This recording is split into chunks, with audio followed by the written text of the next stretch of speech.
Hello my dear students, welcome to a new session of our social science class. In the last class we studied about President, his functions and about his election. Our first President was Dr. Rajendra Prasad. Can you say our first Vice President? Dr. S. Radhakrishnan. It is on his birthday that we celebrate Teachers' Day. In this class, first we will learn about the role of Vice President in India. Are you familiar with M. Venkaiah Naidu? He is our present Vice President. Vice President is the presiding officer or in charge officer of Rajya Sabha. Like President of India, Vice President is also elected by an electoral college. All the members elected and nominated members of Lok Sabha and Rajya Sabha are the members of this electoral college. And Vice President is elected for a term of 5 years. Who are the members of the electoral college of Vice President? Elected and nominated members of Lok Sabha and Rajya Sabha are the members of this electoral college. Next we can learn the functions of Vice President. Okay. The first function of Vice President is that he performs the functions of the President in his absence. The second function is he presides over the sessions of Rajya Sabha. So what are the important functions of Vice President? Vice President performs the functions of the President in his absence and he presides over the sessions of Rajya Sabha. Next we can deal with the Union Council of Ministers. The Union Council of Ministers work under the leadership of the Prime Minister. Who is the leader of the Union Council of Ministers? Prime Minister. All the functions vested with the President. But the functions are really exercised by the Council of Ministers of India. In order to ensure smooth administration all over India, the Prime Minister, the leader of the Union Council of Ministers, share his function with the other three categories of ministers. Here you can see a picture of Union Council of Ministers. First you can see Prime Minister. He is the leader of the Union Council of Ministers. Below Prime Minister, Cabinet Ministers are working. They have independent charge. They exercise the charge of ministries.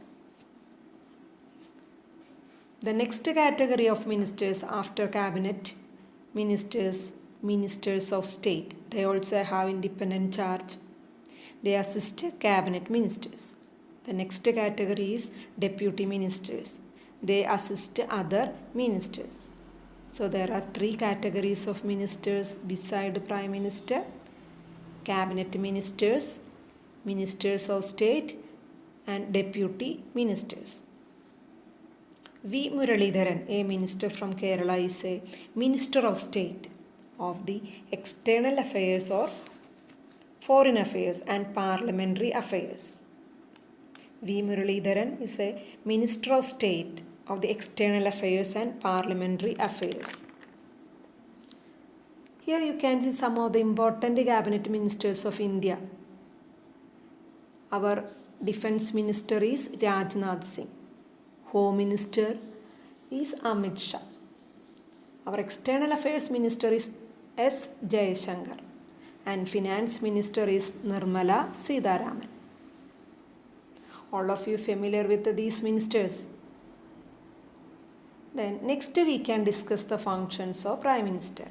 We have already heard about our first Prime Minister Jawaharlal Nehru. Who is our present Prime Minister?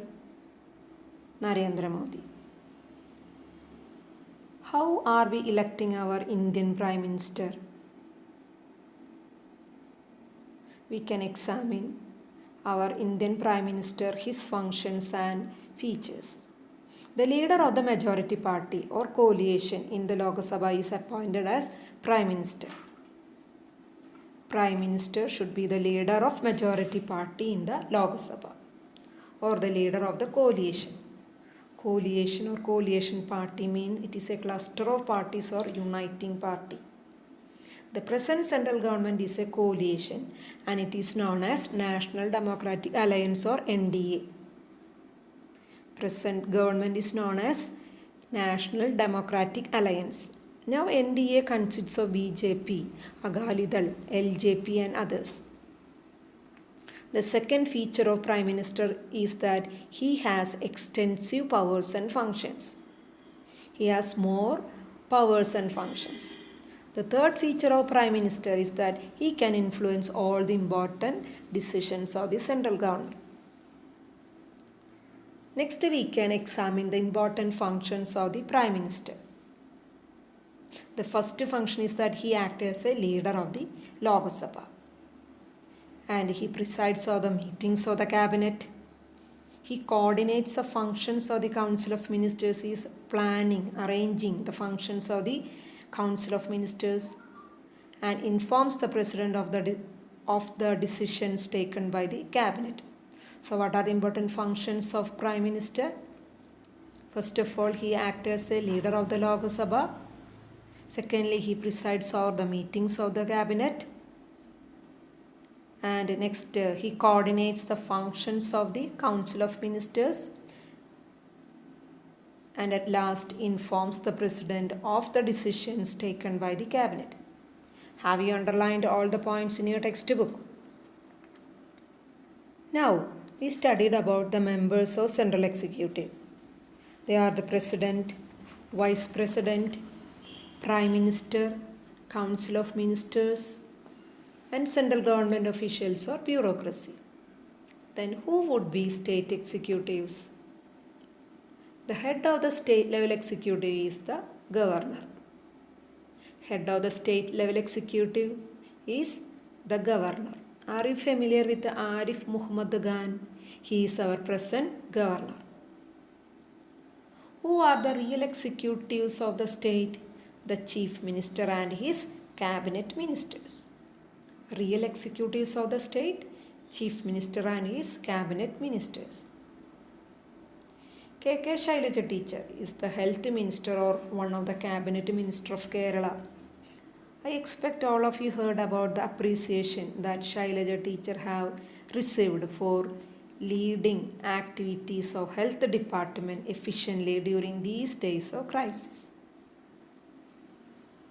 You can follow such dedicated ministers as role models in your future political life. I hope all of you understood today's class. Let us summarize what we studied in this class. First, we studied about Vice President, his electoral college and his functions. Then we studied about Union Council of Ministers. After that, Prime Minister and his functions, and lastly about state executives. Dear students, do the following assignments in your notebook. Thank you.